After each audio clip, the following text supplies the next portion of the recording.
Hello there, and welcome to 10 advanced tips and tricks for winning the normal difficulty in Super Fantasy Kingdom. In this video, it's all about survival after day 14 and beyond, and I hope that these strategies will help you out in getting further. It's all about progression in this game. Every step forward will help you on the next run. That's the very first thing that I want to say. So, number one though, the actual tip is passive income matters so much.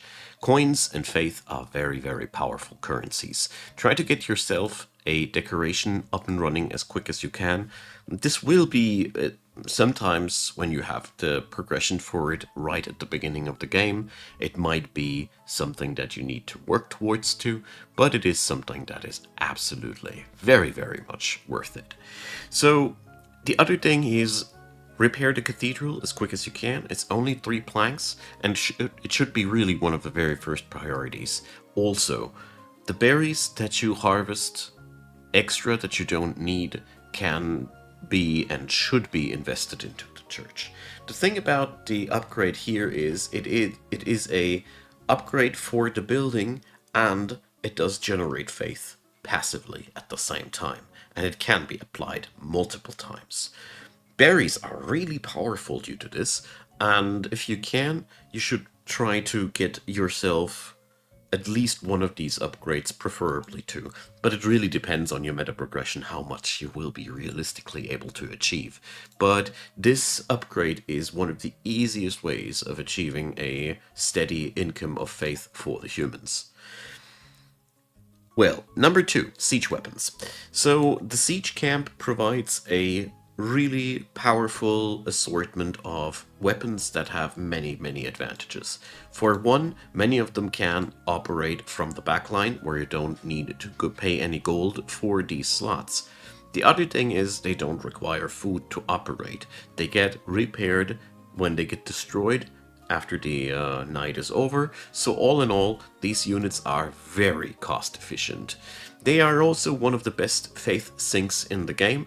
Upgrading the siege engines does upgrade not only your own kingdom's siege engines, but also the ones that you have bought from foreign sources. I can only recommend strongly, as soon as you have the siege engine shop available, try to buy from there every week, because it is just more stuff that will help you out. All in all, siege weapons matter a lot, and they give you a powerful addition to your frontline, and maxing the power of these out is really something that made a big, big difference for me. Number 3, fortifications. So on your castle, eventually you will be able to build different fortifications. The really interesting part is that the gates and the towers provide unit slots when built. Not all units can be put onto towers. You have to have units that have the eligibility to fit there, but everyone that can be placed on a tower is a lot cheaper in comparison to what the later game unit slots in front of your the castle are costing. In short, when you are short of money and you want to add a new unit to your roster, you can look who can be put onto a tower, and that is really, really cool. Also, fortifications double down as some extra HP for your castle, so it's a really good multi-purpose investment on that end. Let's talk number 4, tier 3 units. Rushing towards tier 3 units is really, really powerful and should be done as quick as you can. The really important part about the third and last upgrade is, if you look at the numerical progression of these, there is a big step forward on the third step, and it's all for all of these units. The third step is doubly as effective as the second step, and therefore maxing out your units is really, really something that's worth. Here's a little caveat though. The units that are originating from buildings of your kingdom's map are much easier to max out compared to foreign units. Foreign units can be maxed out with gold ingots, and here's the problem. If you have 3 different foreign units, all of them want to be improved with ingots, which will lead to a bottleneck of these. Eventually you won't have enough ingots to upgrade all of your foreign units to tier 3, and it is much easier to provide the same access to your native units. In short, what's living in your kingdom is much easier to max out, obviously, and it does make sense from a narrative standpoint as well. Number 5, when to build your worker houses and when to max out your workers and such. This is a really sensible topic, and I wanted to point out my strategy here. So what I try to do is to get down 2 of these worker houses as quick as I can. That's when the cost factor is at 8 units of resource. This gives you really a good backbone to get yourself the production going, for example, for planks, repairing your church. On the undead side, it goes pretty comparable like that. In short, don't rush only towards worker houses, because that is not really the most effective way of going towards to. I feel like if I have a solid passive income of coins, faith, and food, I will rush towards the next house that has a cost factor of 16, and then start upgrading, at least on the human side. The undead side can upgrade a little bit earlier because they are not bound to the stone roads. The humans can only upgrade what's on the place alongside of the stone roads, and that does sometimes really impact your timing. So that's a difference between these cultures. But altogether, the last house that costs 32 of a resource is the one that you can delay. This is the one that is ultimately useful, yes, but it is not even necessary to win the game, because when you have upgraded the 3 houses completely, you have enough workforce to get most jobs done. So don't sweat the last one too much. That's been my experience. Number 6, the advantages of a high food income. So not only do we have the capability to upgrade our church further if we have other food income sources, like for us here on the human side, meat and bread and fish. Also, our troops will level a lot faster. This is another thing that is really, really important to note.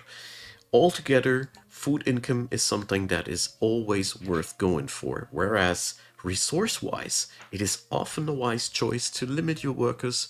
Not always do you need all the wheat that you are planting out, not always do you need all the stone that is currently mineable. There's something where I always balance around. Whereas with the food production, I realized there's basically never a reason not to run on max load there if possible, because there's just too much benefit of in a good food economy. Good food will make your units stronger and will give you the freedom to spend the bad food to your church. So these mini buildings that give you free resources each day, passive food income, they matter so much. Upgrading these is a really, really high yield for your entire economy and should be really focused towards too. The undead have also buildings that provide rats, and there's many ways and means how you can improve your food production, and all in all, it's always worth it. Number 7, the timing of your mines and the placement of your mining buildings. So the mine shaft is always placed somewhere else. You will always have 2 spots on the map, one for gold, one for stone. Try to get, under any circumstances, your mines at least as close as possible to these deposits. 2 reasons. For one, as you see, you can eventually build an automated train track to transport the stuff over there, but the other reason is this is your permanent deposit. If your quarry is sitting up here and your worker has to walk all day over here, that's a pretty lengthy walk and pretty yeah, it's not effective unless you have that one quest running where you need to build the stupidly long train track. But apart from that, you want to place these as close as possible. And if you're playing humans, consider to place down the buildings that you want to upgrade the most very close to the quarry. So the decoration and the worker house usually are the ones that we want to have. And last point here, usually you want the gold mine first, and the timing is usually in the beginning of the 3rd week, 15 days in. Maybe a little bit earlier, depends on your resource usage, but I have had almost no run before where I didn't where I built these before day 15. Just monitor your available deposits. This is the easiest way to note when you need the mine shafts. There's really no reason to build these mine shafts before your deposits are depleted. So much more interesting to invest your gold elsewhere. Now, number 8. When you're building your armies, always count in a front line and support it. Damage alone won't be working. This game is really very much following the good old tanking and spanking formula, which means when you have people that heal and shield your front line, you have much more time to deal damage. Also, crowd controlling effects and stuns and freezes and fears, they all pay off and shouldn't be taken out of your composition. But the most important thing is that you have something that blocks the enemy. I've won a couple of battles only because I had enough soaking power on my formation, and that is something that's really important. Glass cannon alone doesn't go too well in this game, in my experience at least. So, number 9, happiness. Happiness is one of the most powerful and interesting resources in the second half of the game. With happiness, we can increase the damage of our units, and new units will be stronger when we spawn them. This is mostly provided by upgrading the tavern. Therefore, I really love to use the tavern as a late game investment for my planks, at least on the human side, but on the undead it works quite comparable. Because this is an investment that doesn't pay off in the early stages of the game too much, when the numbers are not that high. Percentile increases matter more if the base number is higher. If we deal 100 damage, 14% are much more impactful compared to if we deal 10 damage. That's a simple thing, and that's the reason why you don't want to stress out happiness early on too much. It's very much a late game resource in my opinion, and will help you out a lot later when you have built your fortifications and you practically don't need planks too much anymore. There's a couple of buildings that will use the planks, siege machines also, but eventually this is the best sink to put these into, because this is a really, really powerful thing, and I've been quite surprised how much of a difference it does make in the long run. And number 10, the last thing, very important when you are on your way towards day 28 still and your city has much less building slots, try to lose with as much profit as possible, because you should always take into account that losing is part of the game's formula, and you win a lot by trying out new things each and every time to grind up that kingdom level.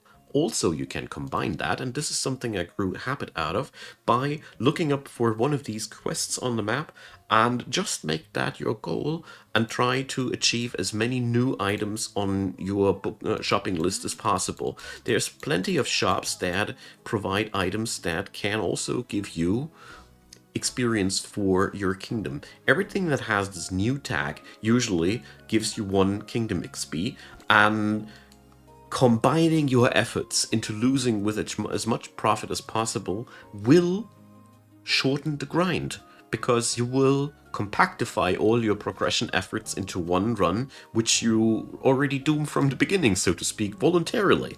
So this is something that really paid off for me, where when I was starting to be frustrated about a lack of progression on my end, it really helped me to get again a foot into the door and get forward to that last push. So, these were 10 things that helped me out a lot in the basic difficulty of the game. I hope this was something for you as well. Let me know what you think in the comments below. Add in your pieces of wisdom as well, because I'm all eager to learn. The game is still early access, changing each day, and I feel like there's always something. Yeah, I just love having the exchange with you folks, because you always have smart ideas too. So, leave me a like, leave me a subscribe, consider donating via Ko-fi or any other given means. Many thanks go out to all the support you guys are giving, and of course, a big thanks for you, especially right here, right now, watching this video up until the very end. I really appreciate folks like you a lot. And have a wonderful day, and see you on the next one.